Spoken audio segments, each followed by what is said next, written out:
let's move on. How much do you work with local police and local city planners in planning the design and renovation of stations to increase the feeling of safety in the immediate area near the stations? Okay, that's an excellent question.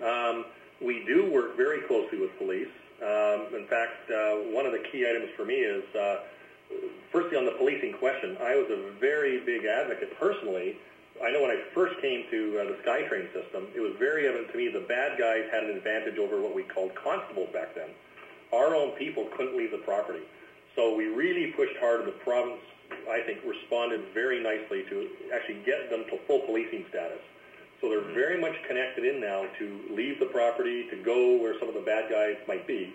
And they're part of it's part of a regional system, the multiple municipality structure that we have in this region. We go through multiple policing jurisdictions. So in Vancouver, we cross into Burnaby, which is RCMP, one type of detachment, through to New West, out to Surrey, which is another type of RCMP detachment, etc., right? And so it was problematic for us on these handoffs and information sharing. So I think the transit police itself has very much helped us, and they are at the executive table with us. In the planning side of it, we're in the process right now of looking at upgrading the Main Street station. Very significant capital dollars, for example. Broadway next year is going to be upgraded with a significant amount of capital injection. So the city planners actually will be well aware, in fact, those will be the design approvals, things of that nature, will be encompassed. Particularly as we don't just look at rail stations anymore. We start looking at real estate around the region, and it's got around the footprint of that station. And so it very much has to be interwoven. And so the police do get to provide feedback into it. This all fits into what's called CPTED, too, crime prevention through environmental design. Correct. In fact, because of the CPTED concept, we in fact had the police, I invited the police in at the table, and we started embarking on retailing. So we've got an existing multi-billion-dollar system out there on the Expo Millennium Line. Said, gee, I think the taxpayers have given us these assets that we need to leverage, and part of these crime prevention general principles are more eyes and ears out on the system are good. Not just employees, but can we actually generate rent and revenue from them, and heaven forbid actually give the public services they might actually buy, right, and use.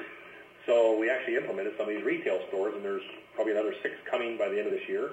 And those are examples where we have to very much work very closely with the different planning municipalities. And the police and the RCMP were sitting right at the table from day one on that. Community associations play a big role in this too, don't they? Yeah. I mean, I'll use an example. For me, it's a blessing and a frustration, whether it be the business improvement associations, community policing. And there's a wonderful model that I like, and it's a Joyce Collingwood.